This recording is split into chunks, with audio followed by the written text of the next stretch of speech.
Okay. Welcome to a new episode of the Wet Palette Podcast. I am your host, Brenda. Today's guest is a Miami OG, and this conversation is way overdue. I am super thrilled to welcome Chef Daniel Serfer. Woo! Thanks for having me.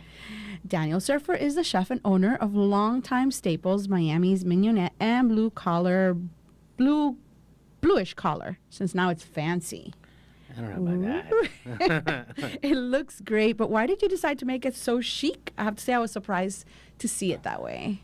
I really like mid-century modern aesthetic. And in the old location in the motel, it's mid-century motel. So we kind of had that as a default. Mm-hmm. So to carry that over into a more contemporary building, I had to find some stuff like that center tulip table, the restored chandelier, all the sconces. So I don't know that it's like so fancy as much as just to my taste of how, much I appreciate mid-century.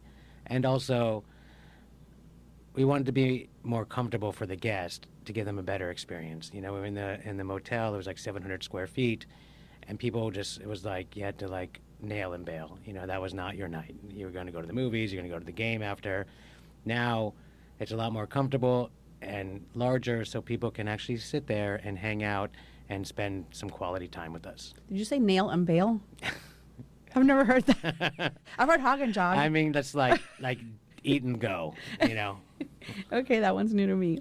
I have to mention before we start that you were one of the first chefs who supported me from the very beginning. We started kind of like around the same time, I guess, with Blue Collar. And I remember you telling me, I think on a Yelp or a Google review I'd done, and then on my website, you said, I read everything you write. And I was like, you do? I was like, that was so cool. Yeah. I mean, that was like early 2012, I think. Yeah. So, and I still read everything anyone writes about us, especially people that have, been longtime regulars, because it's good information. I think one of the criticisms you had was how freaking hot it was inside that restaurant. I'm always hot, but yeah. And that, like, one of my favorite things in life is air conditioning. So I'm particularly sensitive to that when people are complaining about being hot. So. Well, it was a small, tiny space. Yeah. And then when it got full, you really felt it. But you changed it. You fixed it. We fixed Improved it-ish. Like, yeah. I inherited the space with a mediocre hood. And so the hood kind of sucked and blowed too much. So it sucked up too much cold air and it blew out too much hot air. Oh. So no matter how much AC I put in there. So by the time I left that space, we had a relatively new 5-ton central AC unit, a 3-ton 4-way blower, and a 2.5-ton split unit, and it still wasn't enough, which is like 9.5 tons and 750 square feet. Huh. And it's still, because that hood was so mediocre, it made it still that it could be hot. Like, hot for someone. If the dining room was nice and cool, the kitchen was really hot, and vice versa. Okay, well, you don't have that problem. Well, for now, because now that space is going to be something else. Yeah, right? now Okay. the people are like too cold because okay. our thermostat is like too far away from the dining room, so it like never turns off. So the dining room air is always on, and now we're getting a lot of cold complaints, which I don't mind as much as hot complaints. Right. Yeah. I mean, I always say that's easier to fix. Yeah. Right? When you're too cold. I'd rather be cold than hot. I think most people. Hot I is hope just- most people. You can't. You can enjoy. Because even if you're cold, you could drink something, you can move around. Yeah. But You get some hot, soup. you can't. No, I can't. I hate hot. Yeah, and I think it makes people angry, like feisty. You just get like Yeah. hot-headed for Yes. real, like Yeah. literally hot-headed. How has the change been since reopening in the new location? And I'm sure you're settled in already, right? How long has it been now? What was it? June 27. So we're about 9-10 months in. Mm-hmm. Even though we moved over with the same staff, front and back, with a couple additions and a much larger kitchen, it still took a little time to get our legs back. It takes time to figure out a new kitchen. It takes time for the servers to figure out a new dining room and patio. And it took, when we moved originally, we didn't take everything from the original menu, and we added some stuff. And over time, we listened to the guests and figure out what's the better fit. So, like, I guess a good example, when we moved over, now space, I wanted to do like matzo ball soup because, I'm Jewish and I love a good matzo ball soup. and it just wasn't like hitting. A lot of people were like, "Bring back the lentil soup." I was like, "Man, Uh-huh. the lentil soup is great, but like, come on." And this one particular guest came in. He's like, "Look, I get it. You're Jewish. I'm Jewish. But we eat matzo ball soup all the freaking time. We eat it on all the holidays. I go to the deli all the time. I like the lentil soup." So I was like, "All right, if you come back tomorrow, I'll make it. And then if you come back 2 days in a row, I'll get rid of the matzo ball and put it on the menu." The guy did. So Okay. now lentil soup is back on the menu. A lot of people were like, "What happened to the ribs? We really like the ribs." And I was like, you know what? I think a rib is close enough to a chop. So now that we have the daily chop, sometimes it's actually ribs. So tomorrow, I think actually we're going to start with baby back ribs instead of an actual chop. So little things like that we made adjustments, listening to the guest, has worked out. And, we still have room to do more interesting things. So for the daily pasta now, we've done some like great porcini mushroom ravioli, some lobster ravioli, and it gives us a chance to offer kind of more premium items like that for our guest and the kitchen staff to kind of get a little more creative and fancy if they want. So that we're constantly finding our groove, and when this is our first time having full liquor, so figuring out what that Right. bar menu looks like. Like I haven't drank in almost 20 years, so back when I was drinking, it was all brown, and now when I look at like the product mix of the sales, it's all vodka and tequila. All we sell is clear liquor, like vodka, tequila, and like so we've increased our inventory of different vodkas and tequilas. Well, I think you're doing something that's smart and not a lot of restaurants do, which is you're really kind of going with the flow. So whatever works. Yeah. You're improving. You're listening. You're not like being stubborn. Like no. This I'm in is the it. business of hospitality and giving guests what they want. Like I know what I want when I go out to eat, and I go to those places frequently. And if I'm going to go to a place that doesn't have what I want, why would I go there? Right. So I could see how Miami would be all the white vodka, tequila, Yeah. and a little bit of rum thrown in there. A little bit. Yeah. In discussing your Miami career, I know you originally wanted to attend law school. Do you regret not doing so, or did you never look back? No, lots of times I regret it. In fact, there was this one part of my career, I was still at Chef Allen, so this is 2008, and I just such a frustrating service. I was like, F this, I hate this, and I like stormed into the office and signed up for the LSAT, and was like, if I get some like savant score, I'm going to go to law school. And I didn't study at all. I went and took the test. I got an okay score. I could have got into probably somewhere local, but then I kind of decided I'll still stick with this for a little while. And I haven't looked back per se, but sometimes I'm like, maybe being a lawyer would have been awesome, But then I see my business partner at Mignonette, Ryan, who's a big lawyer at a large firm, and how stressful his life can be, and I'm like, work is work, stress is stress. Everything is going to be stressful. So, no, I don't regret the decision. I love providing hospitality, and I love cooking. But everyone's always gonna if I could really do it all over again, I think I'd be a dentist or a plumber. Whoa, those are two completely different. Like I tell my kids, being a dentist or a plumber would be a really great career. You're into fixing things. Yeah. You want to make things okay. I mean, Nick, I love our plumber. He's bailed us out a ton and at obscure hours and, charges appropriately. So, I don't know that everything has to be college or whatever.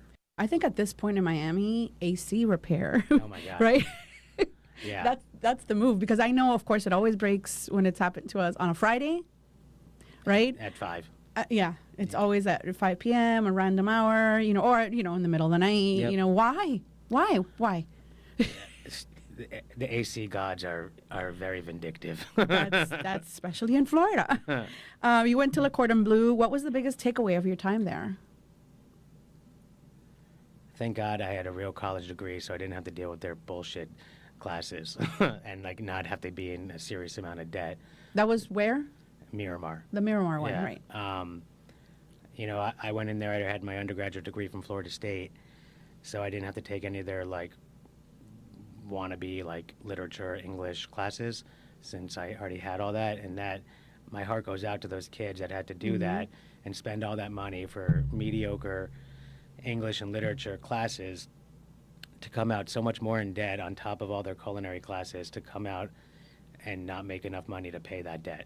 Yeah. You know, that and also the best thing I learned from there was like the first couple months of where you learn how to like cut things and where you learn how to make just like basic stocks and sauces. Aside from that, you know, you're going to learn everything in each individual kitchen. So culinary school can be great. It's part of my story, but I don't think it's necessary for everyone. I agree. If you could go back to Chef Serfer, who was starting out working in the restaurant business, what would you tell him?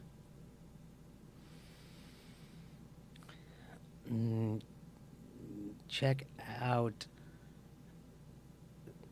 get a little bit more of a variety of experience when it comes to corporate stuff. You know, I spent my whole career in The business side of it. Well, I just spent my whole career in independents, like mom and pops. I would say maybe spend a few years like going up the ranks in like a hotel or like a Houston's or something like that. Something that has a more corporate structured feel with like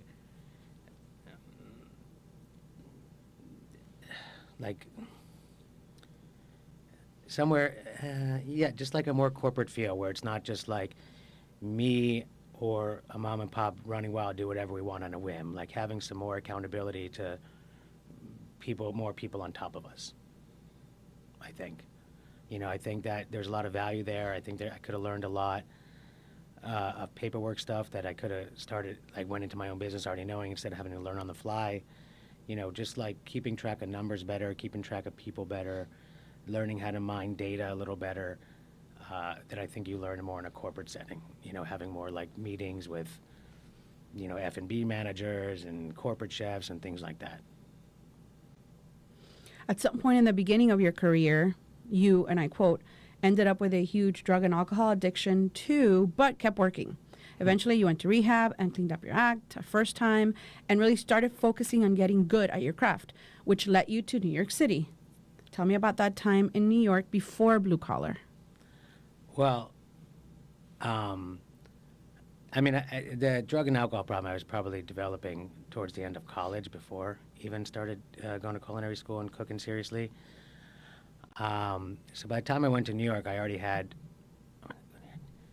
a few years clean, and I went to New York not to pursue some like great job or culinary passion. I was following my best friend, who was like, "I'm gonna move to New York. You want to come?" And I was like, "Okay," because like we were like best friends. She was super cool. We were in rehab together. You know, I might have had a crush on her. So I followed her to New York to go work for her ex-fiance's restaurants. At the time, I think he had like 5 of them. And I didn't really love what I was doing, although the restaurants are fantastic restaurants. I didn't love what I was doing in them. So one day I quit, and so I was unemployed, and my friend stopped being friends with me because I quit on her ex-fiance. So I was all alone in New York, and I ended up at this hotel, being the chef de cuisine at this hotel, and I didn't have to do much work doing that. Like, I had to be there, but the hours weren't bad, and the work wasn't grueling. So I got to, like, eat all around New York, from, like, Hole in the Walls up to Le Bernardin, and see everything in between, and that really helped tweak my style. It made me really flesh out what I want a blue collar to be like. It made me see you could have a small restaurant that's busy serving really good food, and it doesn't have to be too fussy as long as it's like genuine and authentic. And then I took that and ran with it to do blue collar. And the places I worked at in New York, if I'm being honest, that's where I got the idea of the veggie plate from. They had a huge veggie menu or side dish menu, and you could pick 4 and make a plate. And it was just so popular. I was like, I'm gonna like keep that one in my pocket. And when I opened Blue, that was one of our, and continues to be one of our better selling points. That is brilliant that Thank you have you. that. Thanks. So, you know, not all of it is vegetarian. Some of them have some meat involved. But, you know, having, what do we have now? I think 23, 25 options of vegetables or side dishes you can make a veggie plate from. It's nice. It is. Yeah. Let's talk about your business partner, Ryan, who you mentioned a little while ago. I know it dates back to the old days of Miami Food Twitter, which I often mention on podcasts. Tell the listeners how you met, your friendship, business ventures, and how it has evolved through the years. So Ryan used to have this blog in 2010, 11. He had it up until we opened Mignonette when he retired it. It was called Miami Restaurant Power Rankings. And when I was in New York, I would see it all the time and like follow it. And I was like, I thought it was like way more impressive than it actually is. It sounds. It does sound big. It sounds like it was like something like at an ESPN where there was like an algorithm and people voting on what the best restaurants in Miami are. I didn't realize it was just one guy's opinion. See that, and I was like wasting a hotel in New York in Miami and get on this list, whether it's like my place or like working for somewhere else that's on the list. So I open Blue, and I'm not getting there. I even invite him to like our friends and family and like media stuff. He doesn't come, and I'm like, man, F this guy. Who this guy that he's like ignoring me and not coming in? And there's this, I guess it was 2012. Yeah. We had this, we used to do, from Hamburger Month in May, we used to do these different, we'd have a blogger pick a burger week. And we asked like, I think we had Burger Beast did one, Chat did one, Chow Father did one, maybe Fraud did one. And I intentionally didn't ask Ryan to do one because I was like, F that guy. And then he made some Twitter post. I was like, well, I'm glad I wasn't asked because I would have done a hot dog and called it the mindfuck. And I was like, man, that's so funny. But also, F that guy. So I was going to write something really mean back. But I didn't somehow. I just sent him like a private message. And then we started like chit-chatting through Twitter. Then we like went on our first date, so to speak. And we realized, you know, we are both from Miami. We were both pretty heavy at the time. We both like eating out a lot. We both had a lot in common. And a friendship developed. He ended up being like a whirlwind friendship developed. Like, so this is May. He ended up becoming the best man at my wedding, which was in like October the following year, September the following year. We ended up opening a restaurant together, Mignonette, and he's the godfather of my oldest child. Like, we just became like so close, like, and to this day, you know, we're best friends and business partners. And he is so smart, and it added a lot when we opened Mignonette because I come from working in the restaurant and he only came from consuming at a restaurant. So he added a huge amount of, well, this is what I want and what diners want and what we expect. So I'd be like, well, that's not possible. F you. And he'd be like, no, you got to figure it out. And I'd be like, no, F you. So then I would have to try really hard to figure out things that he wanted as a consumer, and it worked out really well. You know, instead of like, I think if you just open up a restaurant with you and a bunch of restaurant people and you're just thinking from that perspective, you maybe lose a lot of what the diner actually wants. So that had a tremendous amount of value. In prepping for this interview, I had to laugh at the blue-collar description on one of your websites. It states, Serfer didn't always aspire to be a chef, let alone a restaurateur with a flagship at a hooker motel. Yeah. Who found that original location and what convinced you to go for it? And is it still a hooker motel? Because every time I drive by, I'm like, look. You know, it was the only location I could afford at the time. Like, I didn't really know it was like a hooker motel until I actually started working there, and there was a ton of hookers and drug dealers. Oh my God. And you're from Miami. You know better.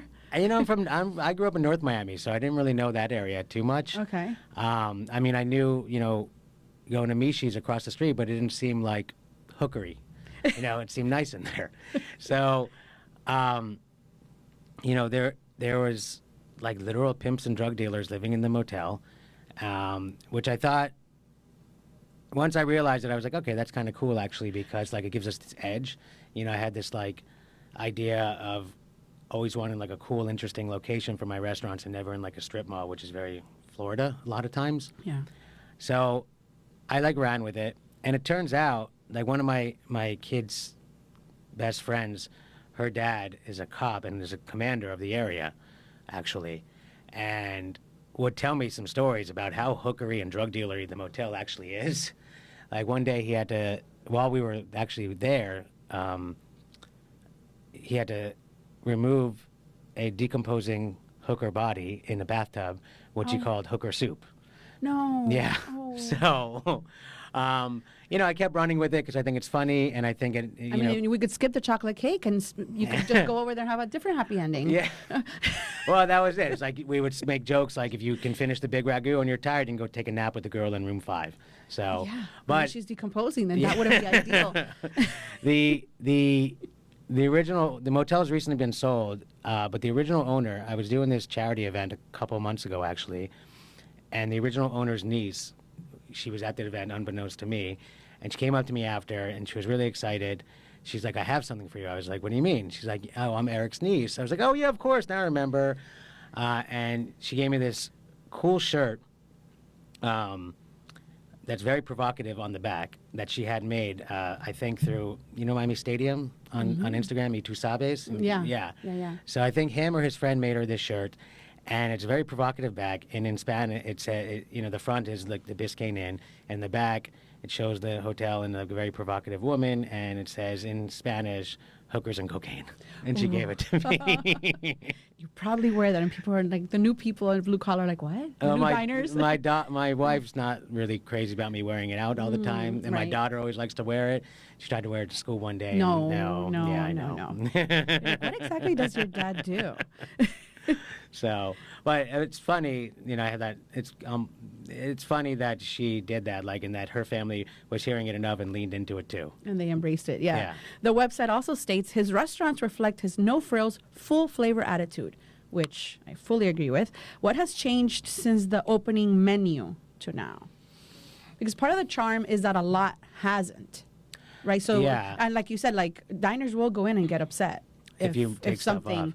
Right. Well, some things that we've changed, we've made, I think, better. So we started out with a really great burger, and over the years, it's evolved into a much better burger. So now it's the first couple of years, it was just some good, a good custom blend, and now it's our own dry age blend, and that burger is super funky and super dry aged, and we've been sticking with that for 10 years. The bun has changed to a regular generic brioche bun or whatever that everyone has. To the Portuguese muffin that is one of our signatures that nobody else has. We have gotten rid of stuff that doesn't work, even though I've tried it several times. So we had these, what I really loved, the original menu.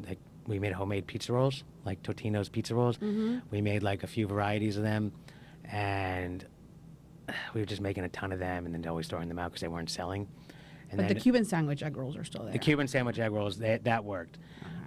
Those switched. So that used to be a spring roll wrapper, and when we moved locations, we put it in an egg roll wrapper, because I think it's a little bit more substantial. So we kept those. And when we moved across the street, we also tried we tried to do an egg roll trio. So one of them was a Cuban sandwich, one of them was a cheeseburger, and then one was the pizza egg roll. And it didn't work again. Nobody wanted it. So things that we've tried and we give up on after good feedback from the guests. Some things that have stuck around or gotten better, we're constantly looking at our cheesesteak and trying to make it better and better. Right now, I think it's at the peak of where it can be for us. We have a great roll, we use great sliced ribeye, and we have the really good Cooper Sharp cheese that I think all the best places in Philly use, which is it was a cheese that took a while to source. And one thing, my favorite dish between both restaurants, the pork and beans, which I won't give up on. It's so good. It's just it's big plate of beans that are made with sausage and bacon and San Marzano tomatoes and peppers and onions, and it has a little fried egg up top with some toast. And we've had from day one. It's had a few iterations, and sometimes it doesn't do well, but that one I'm willing to die on. I'm not taking that off the menu. The veggie menu has changes quite a bit depending on what we can source, what the guests are ordering. We used to have this really great spaghetti squash that we do Alfredo style, and that had a run, and then it stopped being popular. We had these maple glazed carrots that had a run and then stopped being popular. So just, we really just look at what the guest is telling us that they like and just stick with it. I know names when I've gone to restaurants that have moved locations or changed the menu and they take off my favorite thing. I'm like, well, what am I here for? I'm guilty of that. Yeah. So I'm still harassing Gabe from Bourbon Steak about a ravioli he made in 2012. Oh, yeah. He's ignored me since, but I love Gabe. Gabe's the best. I love know, Gabe. he's I the love best. bourbon. This is my 20th plea for you to please make it somewhere for me. Well, More than 20th. my favorite ravioli, I told you, is Sardelli's. They have the raviolo Sardelli's. with the raw egg yolk inside. They still have it? I love it. And I don't go there because they It's don't. in Hollywood Beach. Who's going to go there? No, I Oh. used to love going there, but they don't. Once wine became more serious for us, they don't allow corkage, Oh. and then their wine list is, it's okay. Oh. So then that's kind of dinner you want with a bottle of wine that you appreciate, and also isn't marked up like 5-6 times, So it's hard for us to say, yeah, let's go and we're not going to drink wine tonight, or we're going to overpay for a $60 bottle, $500. Like we're not going to do that. I'm surprised about no corkage. I'm I mean, actually maybe hearing it more and more changed. restaurants. No, I'm hearing Maybe more I restaurants are have leaning to- into no corkage. Yeah. Oh. Like we do it. I know. We allow corkage at both places, but I know. I don't remember the one. I don't want to say it. Really well known. One of my favorite restaurants. They don't do it, but they have like a really great wine list. I don't know why don't you tell me? Let me ask you. What's with? Why do you want to bring your own wine to a restaurant? Well, we collect wine and we are very specific about what we drink. So sometimes it might be a bottle or a vintage that's hard to find. And then a lot of these wine lists, let's say they do have a producer that we love, it might be like a 2018 or 20. So it might be a vintage that we don't want to drink because it's too young. So then stuff like that most people don't care about. They just say, can I have your Cabernet? And then you ask what it is, whereas we care, and a specific region or something more interesting. Sometimes we just don't feel like having a Camus. Well, we don't feel like having Camus often, but, so you'll have that, and then you'll have like a very young vintage. And then to boot, it's super overpriced. We don't mind going and supporting, and we do it all the time. And we sometimes say, no, today we're going to order from the restaurant, so especially if it's like small. And we do it at Ariete all the time because we love their list and we love how they stock their list. But just as an example, but then other places, it's not an interesting list, and then they're forcing you. And the worst part about it all is they don't even, like, we really take it serious. So we can't plan ahead what we're going to order because we will study the list to see what we find on that list. It's also very hard. Let's say you get there and now we have this, let's say it's a large list. And then in the moment you're going through like all. And so now I'm wasting time when I could be starting dinner. You're giving me a 2-hour window to dine, but I'm wasting my time trying to find a bottle of wine that I like. Again, not everybody's us, and that's not maybe a common problem, but for serious wine enthusiasts, it's an issue,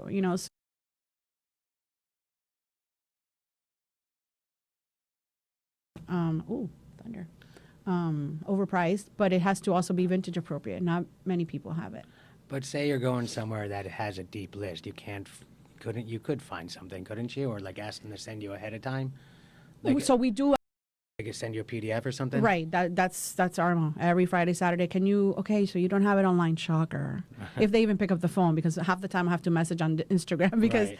And then I hate it because I don't necessarily want to announce that I'm coming in, not that I'm anyone, but then they see it's wet palette and then it becomes this whole thing. Like we just dined at a restaurant the other day and I'm like, I think I'm changing my email address because it was too much. Every 5 seconds they were coming over asking like, so how is it? How is it? What do you think? What do you think? Is it good? Is it good? Is it the best you've ever had? I'm like, oh my God, go away. place. Yeah. But every weekend it's a whole thing of like, can you email me the list? Because it's not online. You're not allowing corkage. And it's a whole But would that thing. stop you from going somewhere that you really want to try? If they don't allow corkage No, I will try it. But becoming a regular. But going back, I won't go back to Sardelli because, I have to maybe find out if they started Right. Allowing corkage. and a lot of the corkage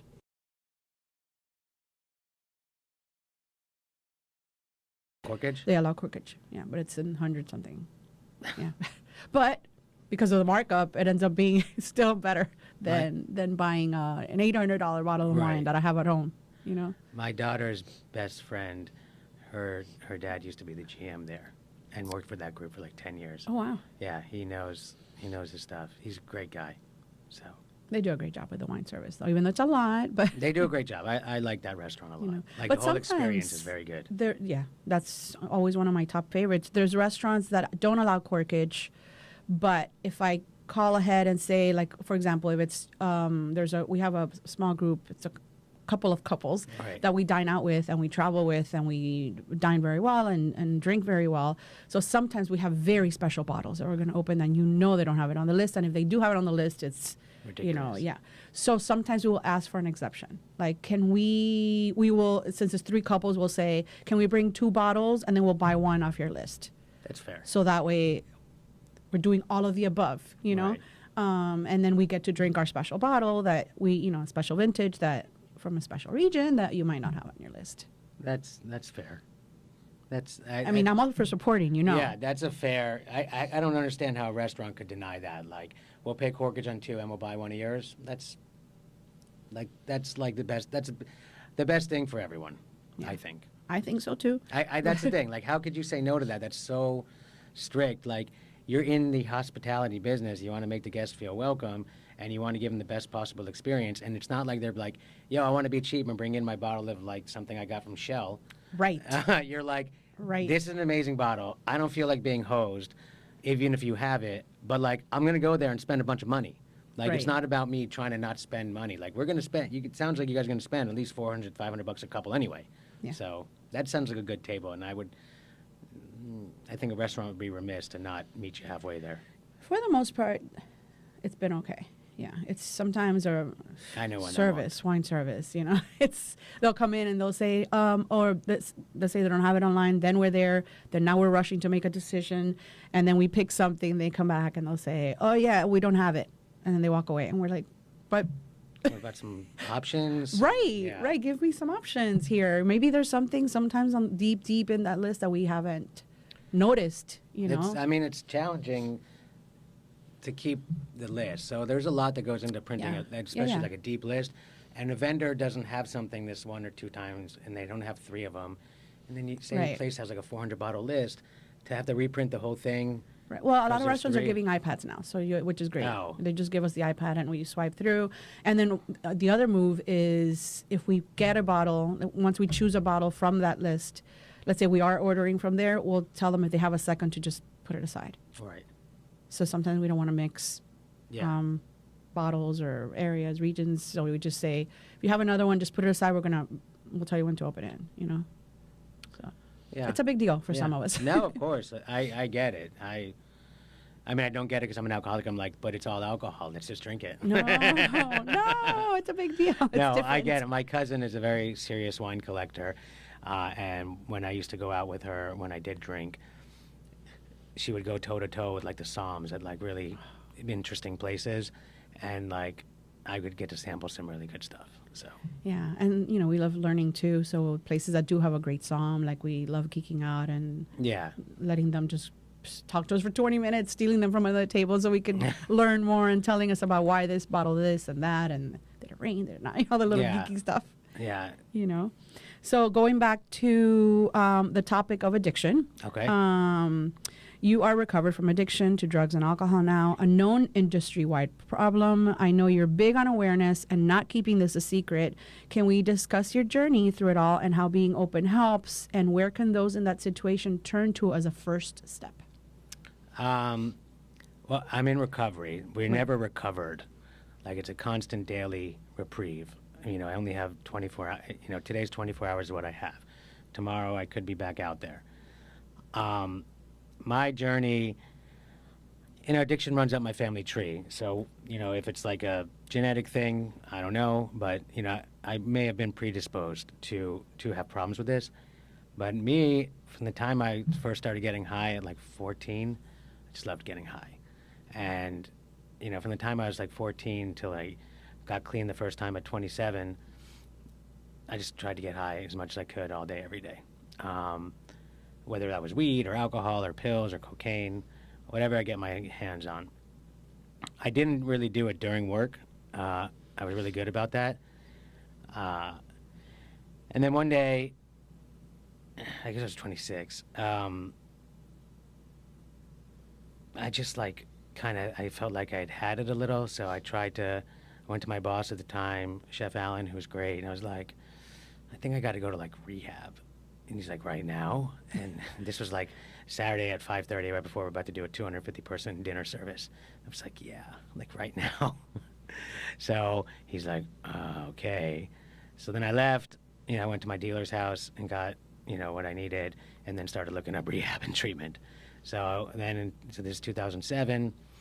I went and did it all. I didn't know anything about it, so I thought they were going to teach me how to use properly, where I would just like smoke a little weed and drink a little alcohol. I didn't know that it was like a complete abstinence program. I thought they were going to show me how to stay away from cocaine and pills.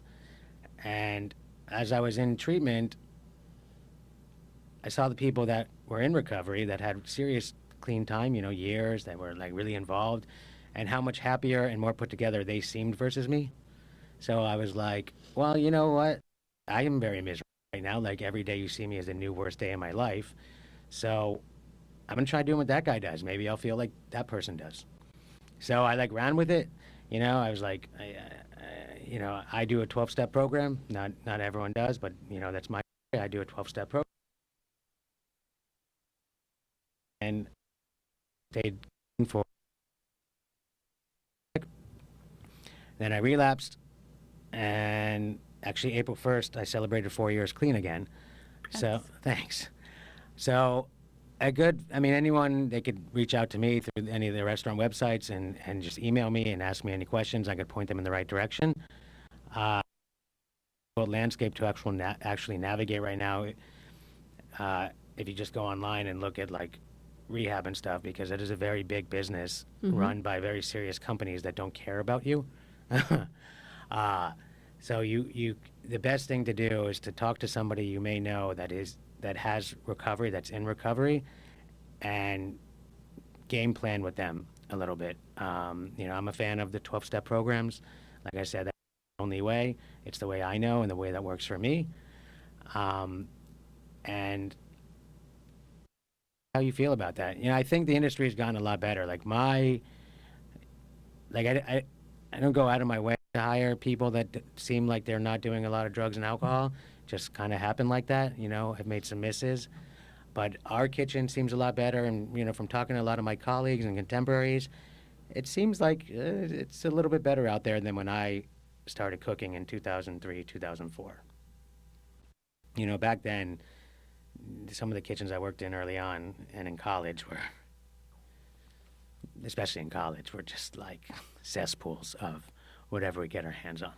So I think, there's been other people that have come out, like Dave McMillan of Joe Beef, Sean, what's his name, the Husk guy, I think.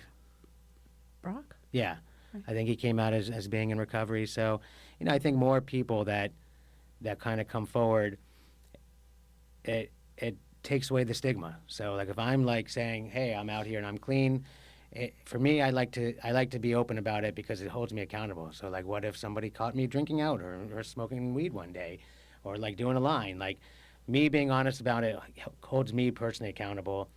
If I'm front facing the world saying I'm clean and then I'm full of shit, that would cause a lot of cognitive dissonance for me and also lose a lot of credibility for me. So I like being open about it. Not everyone does or has to be, but for me it helps. And also I like being open about it because I can perhaps be an example for people, or someone people can trust to come to. If they're struggling, they can reach out to me and I can try and help them as best I can. That's great. I love hearing that. Thanks. What is something I don't hear often talked about is the advice for those who are the support system. So the other side, family, friends. I know not one size fits all, but how to best navigate such a delicate situation as a supporter? I heard this great analogy once. Being an addict or alcoholic, or both, is like being a hand grenade.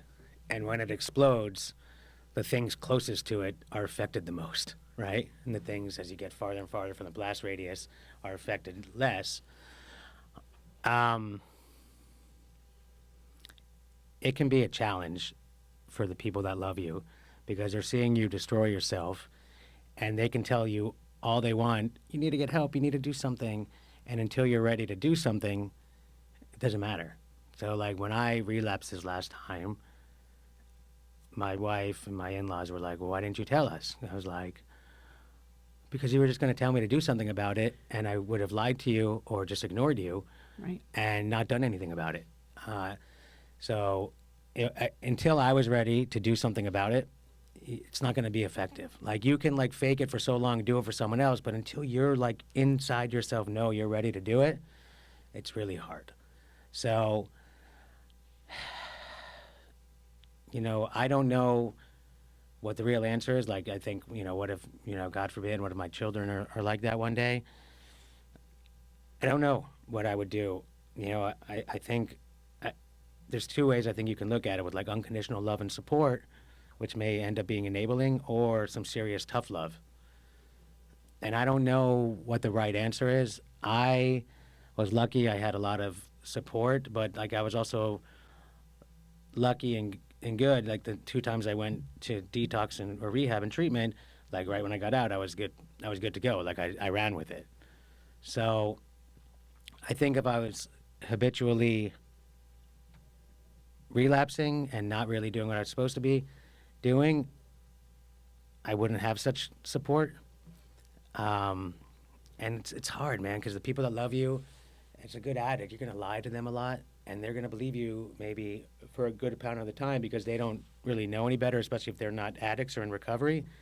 So it's a really hard situation to navigate. I don't really know the answer. I think you kind of got to feel it out on your own. You know, I know there's a lot of, like, other support groups or people that are friends with or family of people in recovery or people that are addicts and alcoholics. None of my family or support has ever done anything like that. I brought in, like, family and friends to meetings sometimes just to, like, see what's up.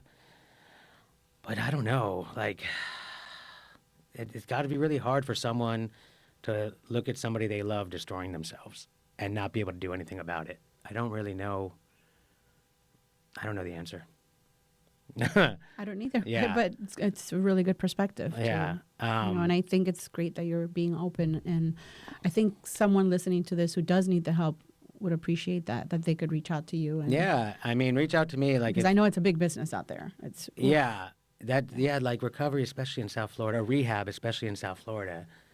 I mean, it's maybe gotten a little better with some recent regulations and stuff, but it's just, you know, like, when I was lucky, when I went to treatment, a lot of the places that existed, and the one I went to, was owned and operated by 2 guys that were recovering addicts that had a lot of clean time, that were trying to help people. Yeah, they were trying to make money too, but they were like 2 guys, right? And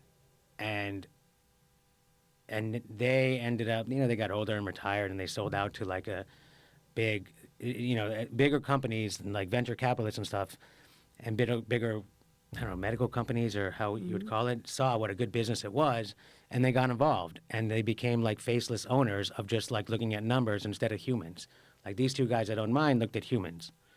Now a lot of rehab facilities are owned by just big corporations that just look at numbers. Like, yeah, there's, like, some doctors and nurses and technicians inside each facility that do care, but overall, like, the owners of the rehab, if it's like a big company, they don't care if you come back or not. In fact, they probably want you to come back. They're like, yeah, bye, go relapse and come back, you know? So that's why rehab is, like, it has to be navigated properly, I think. Otherwise, you could just, like, go, you're in for 30 days, you're out for 30, you're back in. It's very challenging. Let's change it up. Okay. Who do you think is the greatest Miami chef of all time? I mean, of course, I'm going to say Alan Susser, because that was my, like, #1 mentor, and he took me from a know-nothing stage up to chef de cuisine of his James Beard award-winning restaurant, and he's just the greatest, and also, like, an amazing human. So that's a layup, Alan. Alan Susser. What are your restaurant pet peeves when dining out?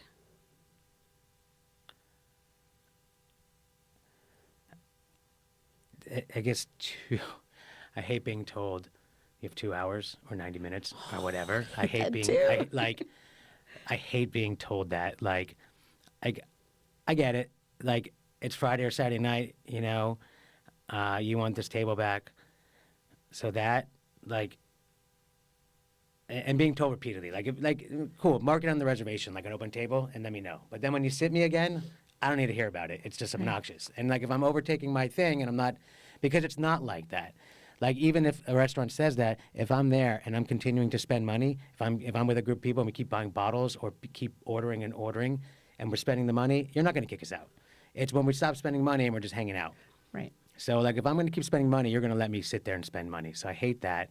I hate being judged by servers because I don't drink alcohol, like right off the bat, when I'm just going to have like an iced tea or something, and I can just feel that they're like, ugh, it's going to be a crappy table. This guy doesn't drink. No, I feel weird about that too, though, because since we always order wine, sometimes for one reason or another, sometimes, my husband does all these fitness competitions, all this stuff. He's like, oh, I'm not drinking today.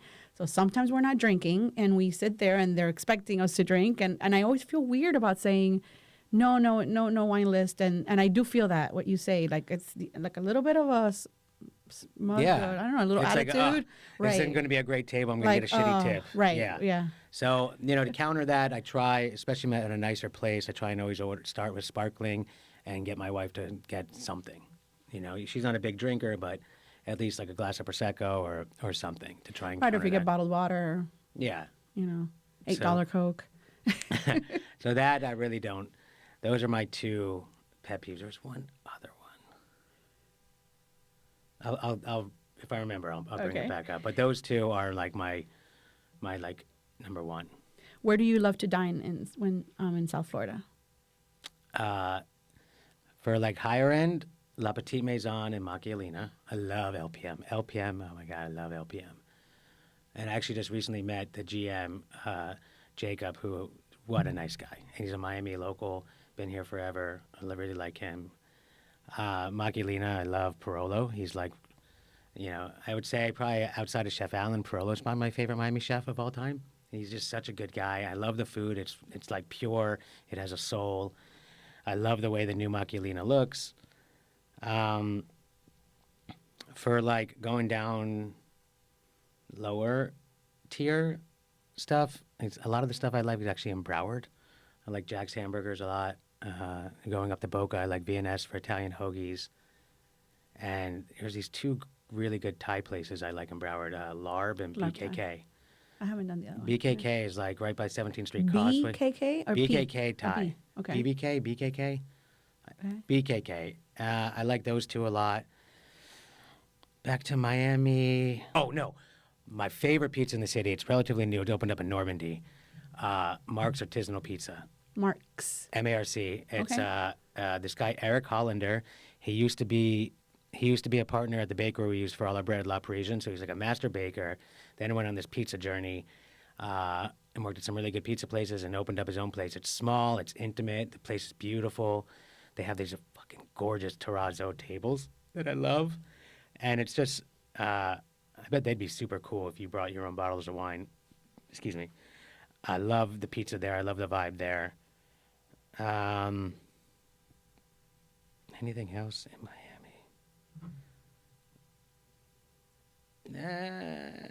You dine out with the kids? Nowhere of note with the kids, although they're much better now.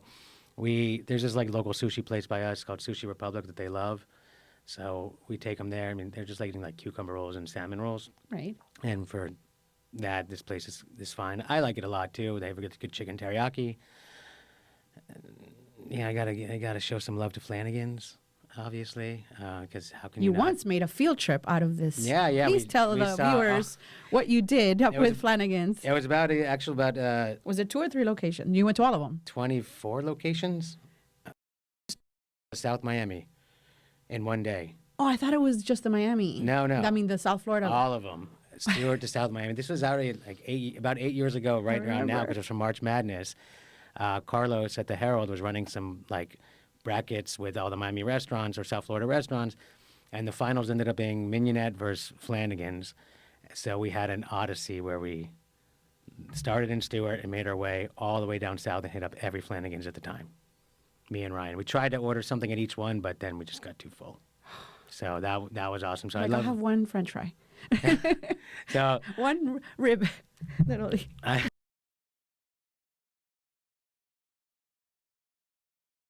Just At the time, I think the Stewart location was the most new and impressive looking. But I think out of all the ones we ate at, they were pretty consistent. But for some reason, the one in Weston wants to stick out to me. okay. I know there's a relatively new one now, too, in Pembroke Pines, Yeah, we right? have one. Yeah, They're relatively new. 172nd Yeah, Pine yeah. Boulevard. Yeah. So that one Which looks I always nice. forget it's there, but always a line outside. No. You drive by, there's at least a dozen people outside every Oh, time. I love me some rockin' rib rolls. And also, if I could plug, there's this project I'm working on with a good friend in Pompano called 26 Degree Brewing, Brewery and Kitchen. They've been a brewery for over 10 years, and they make amazing award-winning beer. They're actually... I just read that. They're adding food. Yeah. So we have a really great menu there. We're going live really soon, probably the end of this week, early next week. We have some good stuff. We have this beef dip, which is like an Italian beef, but we had some braised oxtail to it too. So that was fun, and some hand pies. Really excited about that. Love that. It'd be a good option for Broward. And bringing, is the goat on the menu now, blue collar? We just finished up goat. Right now we're on to lamb shank, and then behind that we did the slow cooked pork shoulder that we smother in caramelized onions and fontina cheese. Fine. But I still want the goat. Is there, and where is Danny Serfer 5 years from now? And I know some of it involves the Hooker Motel across the street. Or does it not anymore? The Hooker Motel is not us anymore. Okay, but at some point you were going to do something there. I was going to do a pizza and hoagie place there, and then I just ran out of time and money. So we ended up giving up the lease. The people that took it over, it looks like they did like a Turkish Greek place. It looks really nice. It looks amazing. I wish them all the success. The more restaurants in the neighborhood, the better. But in 5 years... 2030. Hopefully we will have done with Mignonette what we did with Blue Collar by opening up in a larger, more comfortable location with full liquor. And I'll be like counting down the days till my kids go away to college. Bye. Yeah. Wow. 2030. It's hard to, in recovery, like I said earlier, we just try and think of things one day at a time. Right. So I try not to think that far ahead. God willing, I'm still healthy, and, my family and everything is good, and the restaurants are still operating well. That's the best I could hope for. You're here. Is there anything I haven't yet covered that you would like listeners to know?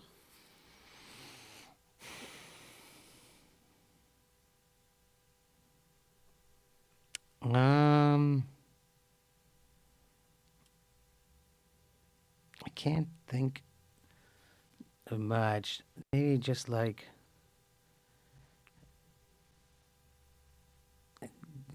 anyone listening that hasn't been to their favorite restaurant or a restaurant that they like in a long time should go, because we all need the support. I'm guilty of it too. I love a place and I haven't gone in a long time for whatever stupid reason. It's hard to find parking. I don't want to call them for a reservation or blah, blah, blah, blah. But any restaurant you think that you have been to a ton and you know the people, if you think they haven't noticed that you haven't been there in a while, they have. And you should go there, as I should. I'm thinking of a few myself that I haven't supported in a while, so. I feel seen. I have to go back. It's been a little bit. Oh, no, I wasn't like, just in general. Like, I agree. I do it too. Because, there's always so many new things happening. So many new things. Yeah. You know where I went the other day for my wife's birthday, and it was so good? They're really good, but this experience was particularly good. Audible. Oh. Sam's place, and the location in Aventura. I had a really good job. They did a really good job, and we even went with some Israeli friends, and it's an Israeli-style restaurant. They were like, "Oh, this is how it is over there." Is there one like it that just closed? I thought. No, thought they which no, one they have the closed? location in South Beach, like Oh. right across from Joe's, and then this opened up a year or 2 years ago. Okay. Oh, that's my other pet peeve, my real pet peeve of restaurants. Oh my God. Demanding my full order Oh, one time. I hate that too. Demanding my full order, like Yes. like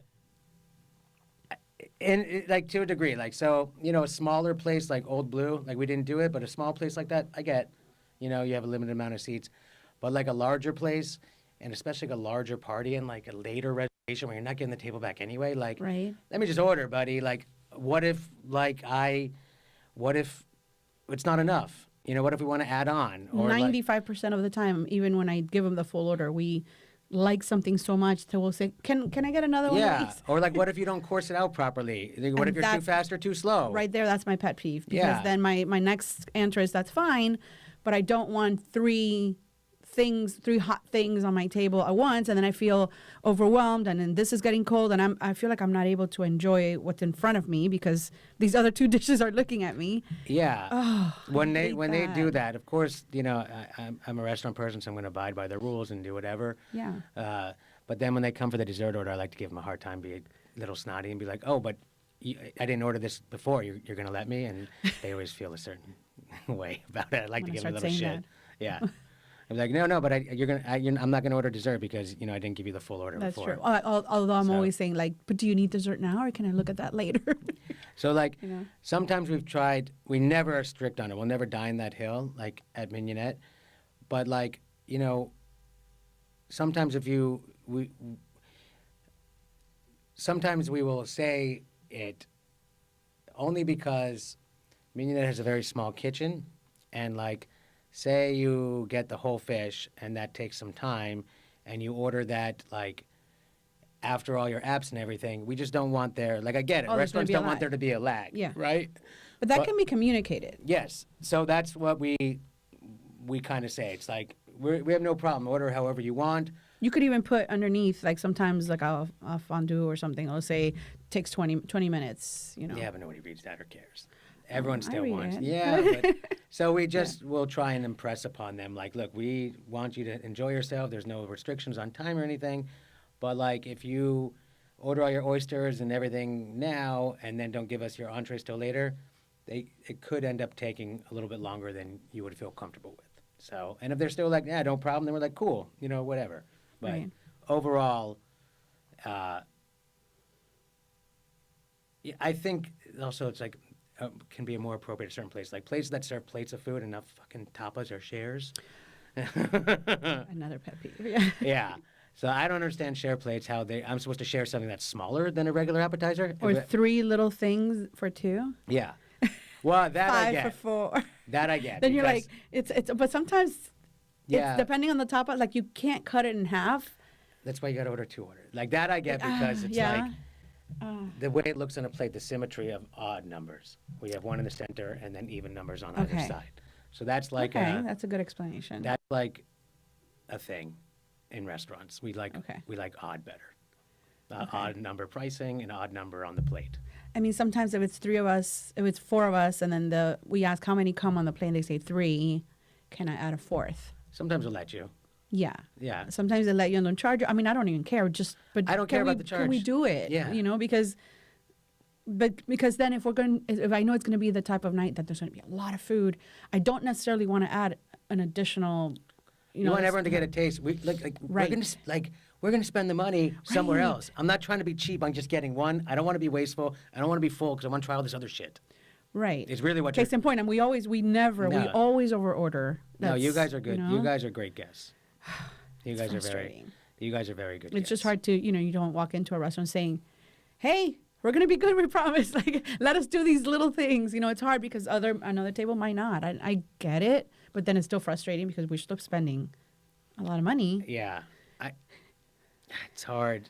Like, and you didn't even send me your wine list. it's hard. Like, I just we want all of our guests to have the best experience possible, but we're also a business, so it's like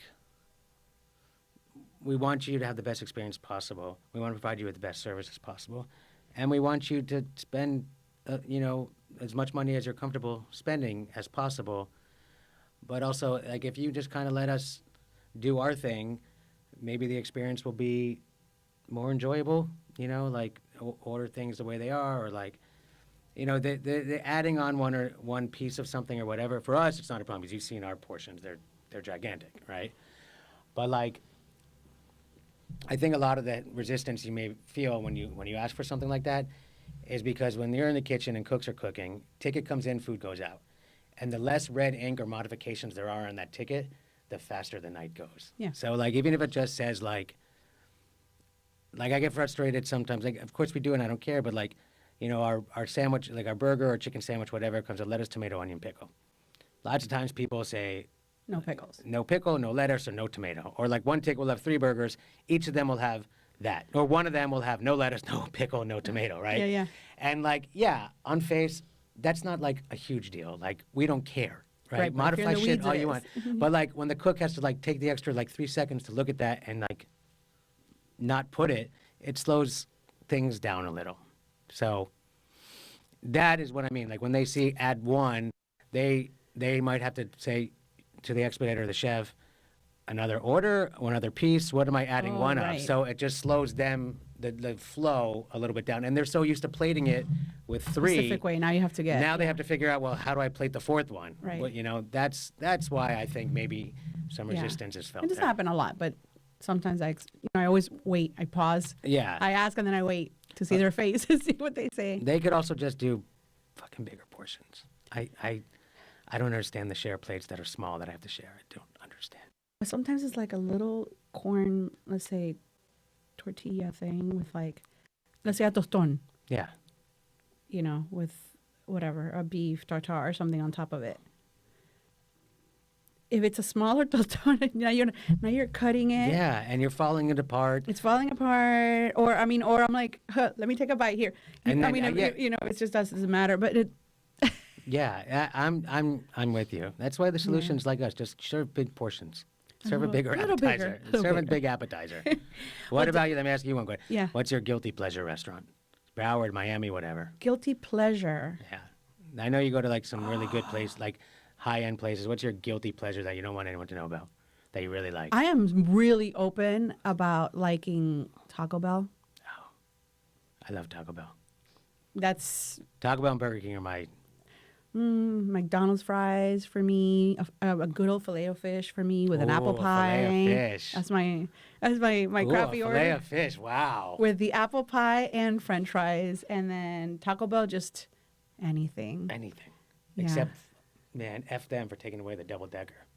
Oh, I I don't lived, think I lived off the double-decker for like, since they've dropped it in 94. You're not bitter at all. You're not bitter at all. And once in a while, and I feel like crap after having the Taco Bell, but it's that thing. Sometimes sometimes the commercials are so great because sometimes it's just seeing the logo. Even if I'm fast forwarding something I'm watching and a Taco Bell commercial goes by, I'm like, I haven't had Taco Bell in 6 months. My kids are into it now too, so it's an easier sell to my wife. I'm like, it's been so long. So. But the Mexican pizza doesn't taste the same. No. Why? I don't know. I learned that the hard way several times. It's not so. But I'm a Crunchwrap Supreme. I was gonna say Crunchwrap Supreme. Crunchwrap Supreme, and Nachos Belgrande.